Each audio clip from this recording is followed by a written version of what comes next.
हमारा पहला क्वेश्चन है, स्वास्थ्य प्रमाण पत्र से मुक्त किए गए कर्मचारी राजस्थान सेवा नियम के किस नियम में बताए गए हैं। स्वास्थ्य प्रमाण पत्र से मुक्त किए गए कर्मचारी नियम 10, नियम 11, नियम 12 या नियम 13 है। तो जो स्वास्थ्य प्रमाण पत्र होता है उससे जो मुक्त किए गए कर्मचारी हैं वो राजस्थान सर्विस रूल या राजस्थान सेवा नियम के नियम नंबर 12 में बताए गए हैं। इसके बाद अगला क्वेश्चन है, निम्न में से स्वास्थ्य प्रमाण पत्र से मुक्त कर्मचारी है जो 3 माह से कम अवधि के लिए उच्च सेवा में रिक्त पद पर नियुक्त किया गया है, अस्थायी चतुर्थ श्रेणी कर्मचारी जो 6 माह से कम अवधि के लिए नियुक्त हुआ है, सेवानिवृत्ति के तुरंत पश्चात पुनः नियुक्त कर्मचारी या उपरोक्त सभी। तो जो स्वास्थ्य प्रमाण पत्र से मुक्त कर्मचारी हैं उसमें उपरोक्त सभी आ जाएंगे। जो 3 माह से कम अवधि के लिए उच्च सेवा में रिक्त पद पर नियुक्त हुआ है, जो 6 माह से कम अवधि के लिए चतुर्थ श्रेणी सेवा में अस्थायी रूप से नियुक्त हुआ है, जो सेवानिवृत्ति के तुरंत पश्चात पुनः नियुक्त किया गया है, ये सभी स्वास्थ्य प्रमाण पत्र से मुक्त कर्मचारी हैं। इसके बाद अगला क्वेश्चन है, राजस्थान सेवा नियम का कौन सा नियम हमें बताता है कि एक समय पर 2 या 2 से अधिक कर्मचारियों की नियुक्ति एक स्थायी पद पर स्थायी रूप से नहीं की जा सकती। तो राजस्थान सेवा नियम का जो नियम नंबर 14 है वह हमें बताता है कि एक समय पर 2 या 2 से अधिक कर्मचारियों की नियुक्ति एक स्थायी पद पर स्थायी रूप से नहीं की जा सकती है। इसके बाद अगला क्वेश्चन है, राजस्थान सेवा नियम का नियम 15 हमें बताता है। तो जो रूल 15 है RSR का वो हमें क्या बताता है, राज्य सेवा की मूलभूत शर्तें, पदाधिकार का निलंबन या स्वास्थ्य प्रमाण पत्र। तो जो नियम नंबर 15 है राजस्थान सेवा नियम का वो पदाधिकार से संबंधित है। इसके बाद अगला क्वेश्चन है, यदि कर्मचारी का निलंबन या स्थानांतरण नहीं कर दिया जाता है तब तक निम्न में से किस परिस्थिति में वह अपना पदाधिकार बनाए रखेगा।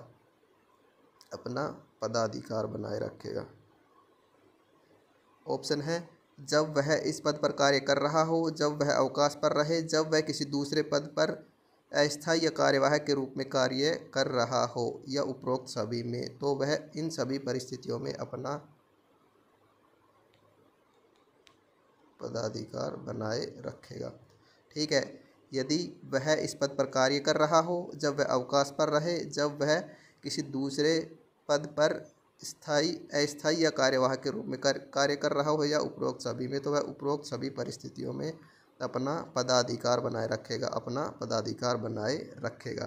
ठीक है, इसके बाद अगला क्वेश्चन है, सरकार एक पद से दूसरे पद पर निम्न शर्त के अतिरिक्त राज्य कर्मचारियों का स्थानांतरण कर सकती है, कार्य में अकुशलता के कारण, दुर्व्यवहार के कारण, उसके लिखित प्रार्थना पत्र देने पर या उपरोक्त सभी परिस्थितियों में। तो सरकार एक पद से दूसरे पद पर उपरोक्त सभी परिस्थितियों में कार्य में अकुशलता के कारण, दुर्व्यवहार के कारण या फिर लिखित प्रार्थना पत्र पर देने पर राज्य कर्मचारियों का स्थानांतरण कर सकती है। इसके बाद अगला क्वेश्चन है, ड्यूटी पर स्थानांतरण के संबंध में अंतिम वेतन प्रमाण पत्र जारी करने के नियमों के लिए परिशिष्ट है। ड्यूटी पर स्थानांतरण के संबंध में अंतिम वेतन प्रमाण पत्र जारी करने के नियमों के लिए परिशिष्ट कौन सा है। तो परिशिष्ट 12 है, 13 है, 14 है या परिशिष्ट 15 है। तो जो ड्यूटी पर स्थानांतरण के संबंध में होता है तो उसके लिए होता है परिशिष्ट 15 है। ड्यूटी पर स्थानांतरण के संबंध में अंतिम वेतन प्रमाण पत्र जारी करने के नियमों के लिए परिशिष्ट नंबर 15 है। ठीक है, इसके बाद अगला क्वेश्चन है, राजस्थान सरकार द्वारा निर्धारित नियमों के अनुसार एक राज्य कर्मचारी को राजस्थान सरकार स्वास्थ्य योजना में अंशदान देना अनिवार्य है। यह कौन सा नियम बताता है कि राजस्थान राज्य के कर्मचारी को राजस्थान सरकार स्वास्थ्य योजना में अंशदान देना अनिवार्य होगा। नियम 21 क, 21 ख, 21 ग या 21 घ। तो जो नियम 21 का 21A है वो हमें बताता है कि राजस्थान सरकार द्वारा निर्धारित नियमों के अनुसार एक राज्य कर्मचारी को राजस्थान सरकार स्वास्थ्य योजना में अंशदान देना अनिवार्य होगा। इसके बाद अगला क्वेश्चन है, राज्य कर्मचारियों का स्थानांतरण किस नियम में बताया गया है। नियम 19, नियम 20, नियम 21 या नियम 22। तो जो नियम नंबर 20 है वह राज्य कर्मचारियों के स्थानांतरण के बारे में है। ठीक है, इसके बाद अगला क्वेश्चन है, नियम 21 ख किससे संबंधित है। राज्य सरकार स्वास्थ्य योजना, सामान्य प्रावधायी निधि, परिवार पेंशन या निम्न में से कोई नहीं।